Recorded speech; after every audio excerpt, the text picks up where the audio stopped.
Hello, अस्सलाम वालेकुम।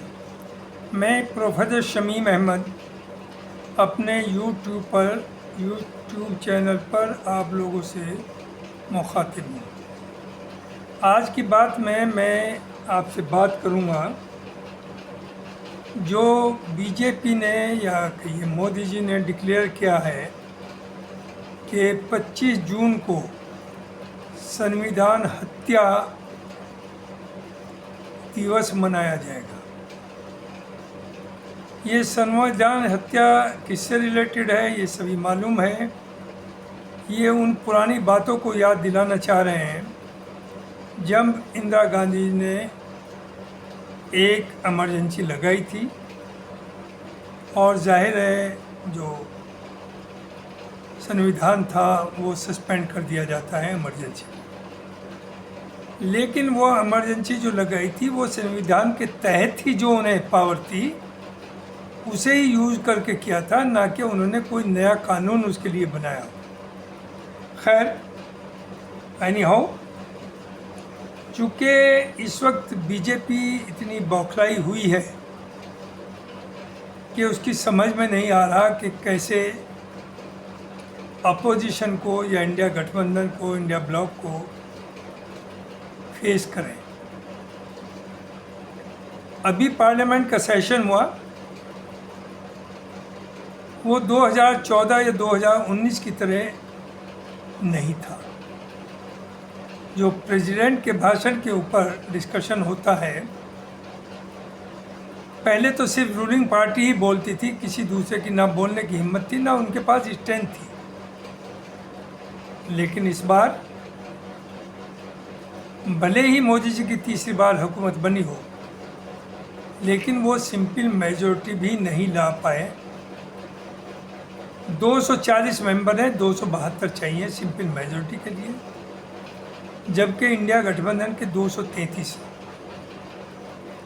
तो एज ए उसूलन तो चूँकि जो भी इलेक्शन लड़े जा रहे हैं from parliament, assembly, even municipal corporation, उसमें मोदी जी ही के नाम पर वोट मांगा जा रहा है और उन्हीं के नाम से, मोदी जी की गारंटी के नाम से गारंटी दी जा रही है। तो जाहिर है ये जो ह्यूमिलेटिंग डिफीट हुई, इसकी जिम्मेदारी भी as a matter of fact Modi ji को ले लेना चाहिए था, और अगर ले लेते तो उनका स्टेचर बहुत बड़ा हो जाता। लेकिन नहीं लिया, उन्होंने हुकूमत बना ली। अब वहाँ पर जाहिर है अपोजिशन हिंदुत्व की बात कर रही है। कौन सा हिंदुत्व?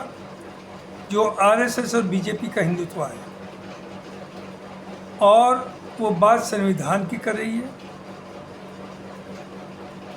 राहुल गांधी जी ने वहाँ कुछ कहा, क्या कहा वो भी सबके सामने है, कि जो हिंदू उस बीजेपी और आरएसएस के हिंदुत्व को मानते हैं वो हिंदू नहीं है।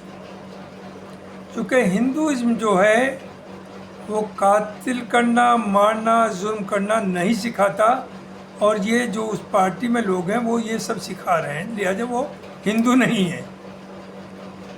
बीजेपी ने समझा एक बहुत बड़ा हमें हथियार मिल गया, और मोदी जी ने एक आवाज़ दी कि पूरे हिंदू धर्म के ऊपर या 80 करोड़ जो 80% जो हिंदू इसे मानने वाले हैं, ये उनके ऊपर अटैक है। लेकिन उसका कोई असर नज़र नहीं आया, चूँकि लोग 10 साल में ऊब गए हैं, सब चीज़ें देखते देखते परेशान हैं। अब आप ये देखिए, जिसकी ये याद दिलाना चाह रहे हैं इंदिरा गांधी की, इंदिरा गांधी या कांग्रेस पार्टी वो पार्टी है जिसने पुर्तगाल को आज़ाद कराया। पुर्तगाली जो रहते थे यहाँ, टेरिटरी थी उनके पास,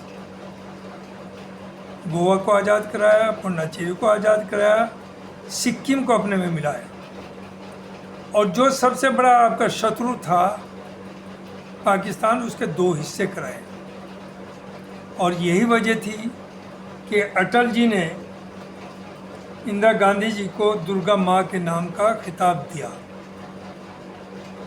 गौर करिए, इसने अटल जी जो बीजेपी के एक बहुत बड़े नेता थे, और ऐसा नहीं वो भी आरएसएस की बैकग्राउंड से आते थे। दूसरी चीज़, इंदिरा जी ने जब इमरजेंसी लगाई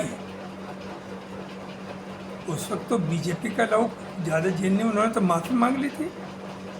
उन्होंने तो जो इंदिरा गांधी का 20 पॉइंट प्रोग्राम था उसे अपनी सपोर्ट दे दी थी, तो गिरफ्तारी हुई, लेकिन लोग खुश भी थे कि जो रिश्वतखोरी, जो बेईमानी, जो काम ना होना, वो सब बड़े आसानी से लोगों के हो रहे थे। कुछ लोग उसमें अफेक्टेड थे और जायज़िया भी हुई, ऐसी बात नहीं कि जस्टिफाई किया जा सकता है, इमरजेंसी तो लगनी ही नहीं चाहिए, लेकिन उसके दोनों एस्पेक्ट्स हैं। और जहाँ तक बीजेपी का सवाल है, बीजेपी ने तो आज़ादी के टाइम पर भी अंग्रेज़ों का साथ दिया, जो आज़ादी की जंग लड़ रहे थे उनका साथ नहीं दिया था। और इमरजेंसी में भी जिसे ये सेलिब्रेट करना चाह रहे हैं या जिसे ये कह रहे हैं संविधान हत्या के नाम से उसे रिकॉल कर रहे हैं, 25 जून को शायद इसे बीजेपी करने जा रही, तो इसका कोई असर होने वाला नहीं है। पहले तो ये अपने घर ही को ठीक कर लें। आपको मालूम है वो जो 240 सीट आई, जो इत्तलाएँ आ रही हैं चारों तरफ से, लोगों का ये कहना है कि उसमें 50 सीट कम से कम बहुत ऑनेस्टली नहीं गई हैं बीजेपी के पास। अगर ईमानदारी के साथ साफ सुथरा इलेक्शन होता तो 190 ही आती। और देखिए, जहाँ तक वोटिंग मशीन का मामला है, वो तो हमेशा उसका मिसयूज होगा। तो बैलेट पे अगर नहीं भी आना चाहती, जो अपोजिशन ने चाहा भी कि 100% वीवीपैट, यानी आपका पर्चा निकले कि आपको किसको वोट दिया है, बराबर में एक डब्बा हो उसमें आप डाल दीजिए 100%। उनकी भी काउंटिंग कर लीजिए, मशीन से भी कर लीजिए, आपका टाइम भी बहुत नहीं खर्च होगा और कॉम्प्लिकेशन कोई नहीं। लेकिन आप नहीं चाहते, तो आप ये चाह रहे हैं। लेकिन देखिए, बेईमानी की एक हद होती है, एक हद तक जाती है। उधर जो आप 272 भी नहीं ला पाए, जो 400 पार की बात कर रहे थे, और अपोजिशन को या ख़ासतौर से राहुल को जो ये हथियार मिला, चूँकि जब आपने 400 पार की बात कही तो आपके लोगों ने कहा कि 400 पार हो करके हमारी और राज्यसभा और लोकसभा में 2/3 मेजोरिटी हो जाएगी और हम संविधान आसानी से बदल देंगे। तो अब आप संविधान के बचाने वाले हो गए, उसकी हत्या की बात कर रहे हैं। ये चलने वाली बात नहीं है, लोग अच्छी तरह समझ गए हैं। दूसरी तरफ एक बात और है, मैं जिसे 4 साल से कह रहा हूँ, 3 साल से, आप मेरे वीडियो देखे चाहे मेरे पार्टिसिपेशन देखे कहीं भी, कि ये वोट बैंक उसे माने हुए थे जिन 85 करोड़ को ये फिर राशन दे रहे हैं। और ब्लॉक लेवल पर, विलेज लेवल पर इनके वर्कर उनके पास जाते थे कि देखो भाई, मोदी जी आपको फ्री ना दे रहे, आपको अब वोट देना है, आपका नंबर है, उन्हें मदद करना। अब वो देते थे, लेकिन जो उनकी समझ में उस वक्त नहीं आ रहा था, अब आ गया कि 85 करोड़ को फ्री राशन देने का मतलब यह है कि हमें गरीबी रेखा से नीचे ढकेल दिया गया। और अब लोगों की डिमांड आ रही है कि आप राशन 85 करोड़ को नहीं, आप सिर्फ 20 करोड़ जो वाकई ज़रूरतमंद है उन्हें दीजिए, और जो वो 65 करोड़ है उन्हें रोज़गार दीजिए, जिससे कि वो ना वो 5 किलो आप से लेंगे बल्कि 50 किलो लोगों में बांटने की सलाहियत रखेंगे। एजुकेशन आपने प्राइवेटाइजेशन कर दिया, जो गरीब आदमी वहाँ पढ़ नहीं सकता, फीस इतनी ज़्यादा है। यूनिवर्सिटीज़ को आप प्राइवेट कर रहे हैं, कह रहे सेल्फ फंडिंग होनी चाहिए। IITs में 5 और 10 लाख तक की 1 साल की फ़ीस कर दी गई है। नो डाउट वहाँ क्वालिटी एजुकेशन मिलती है, लेकिन गरीब आदमी कैसे पहुँचेगा वहाँ, आम आदमी कैसे वहाँ पढ़ाई करेगा। तो अब जो है, आपने हिंदू मुस्लिम खूब किया, मोदी जी ने जो लैंग्वेज यूज़ की वो तो पूरी दुनिया में उसका शोहरत है। और अब जो ज़माना है वो ये नहीं कि वो यहीं तक महदूद है, पूरी दुनिया देखती है। और एक प्राइम मिनिस्टर इस हद तक जाए, मंगलसूत्र की बात करे, नाचने की बात करे, भैंस छीनने की बात करे, घर, अरे लिमिट क्रॉस कर दिया आपने तो ये हिंदू मुस्लिम आपने आखिर तक क्या, ये नहीं चला। ना मुसलमान आपका बिगाड़ सकता है ना सुधार सकता है। और मुसलमान, जब मैं बार बार हर जगह बार कहता हूँ कि वो आपका दुश्मन नहीं था ना है, लेकिन चूंकि आप उसे ही टारगेट करते हैं उस 80% को एक जगह लाने के लिए, तो उसके पास ऑप्शन आपने छोड़ा ही कहाँ है। कभी आप पसमानदा के नाम पर उसे बांट रहे हैं, कभी मायावती को खड़ा करके आप उसका वोट बर्बाद कर रहे हैं। आपने सब टैक्टिक्स यूज कर ली। अब कल ही परसों के नतीजे हैं, 7 स्टेट में 13 बाई इलेक्शंस थे। 13 में आपको कितने मिले? सिर्फ 2, एक इंडिपेंडेंट है और 10 इंडिया गठबंधन के पास है। और आने वाले 5 स्टेट्स हैं, ये आप कान करके सुन लीजिए। वैसे तो अब आप बीजेपी की बात ही नहीं कर रहे, आप एनडीए की बात कर रहे हैं। इन एनडीए वालों को भी जो आए हैं आपके साथ पता चल जाएगा। आपने तो अपनी पार्टी के लोगों को ये पावर नहीं दी कि वो कोई भी बात कह सके किसी फोरम पर। आप 370 हटाते, अपनी पार्टी के लोगों को भी कॉन्फिडेंस में नहीं लेते, उन्हें बताते नहीं।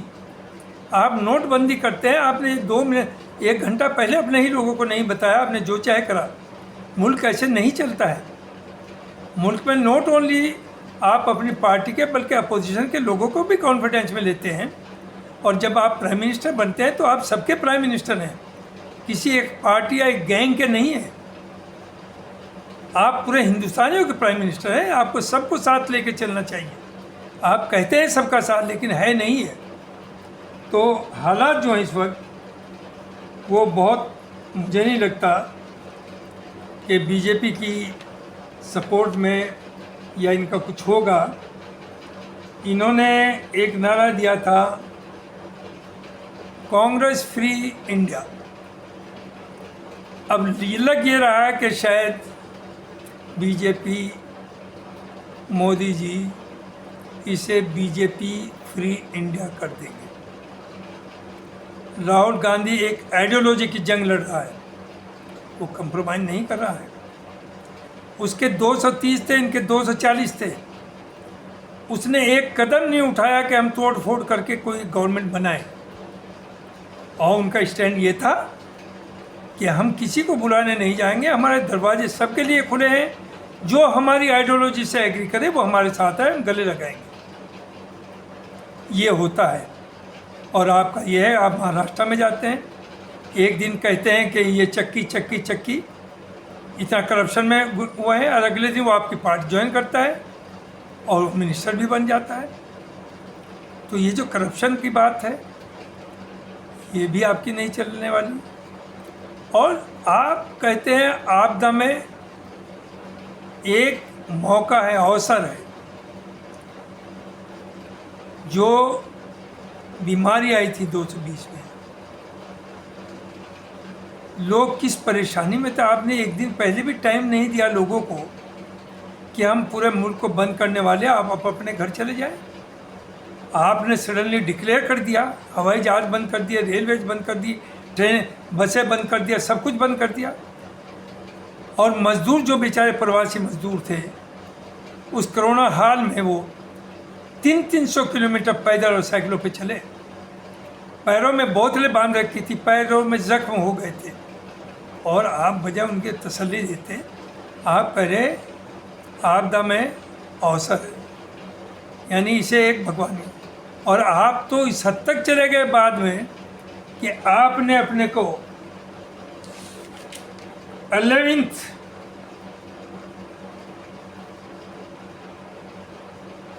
अवतार ऑफ विष्णु डिक्लेयर कर दिया और कहा कि मैं बायोलॉजिकल सन नहीं, मुझे तो भेजा गया है 2047 तक का, मेरे पास काम भी दे दिया गया मुझे, जो मुझे पूरा करना है। जब आपकी 94 ईयर्स एज, इसका मतलब आपने डिक्लेयर किया कि 94 साल तक आप दूसरों को 75 पर रिटायर करेंगे, खुद 94 साल तक का तो आपको एजेंडा अवतार होते हुए मिल गया।